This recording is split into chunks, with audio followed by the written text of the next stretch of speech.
तहसील चूनिया का बड़े तिजारती मरकज इलाहाबाद चौक में गैर कानूनी बस रक्षा स्टैंड कायम आए रोज हादसात मामूल बन गए। इन हादसात के नतीजे में सैकड़ों लोग लुकमा उजल और कई उम्र भर के लिए मजदूर हो गए। इलाहाबाद गैर कानूनी बस स्टैंड मालकान को मुंतखब अवामी नुमाइंदों की पुष्ट पनाही हासिल है। याद रहे माजी करीब में इलाहाबाद से कसूर लाहौर जाने वाली गाड़ियों से जगह टैक्स वसूल करने पर Rana group, Kambo group, Chaudhry group के दरमियान झगड़ा हुआ। इलाका मैदान जंग बना रहा। डंडों, घूंसों, लाठियों, असलहे का बेदरेग इस्तेमाल किया गया।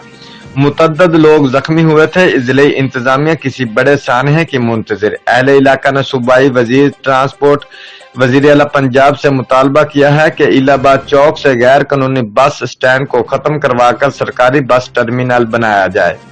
Report Qasim Ashraf Dogar, bureau chief, Geo Express News, कसूर।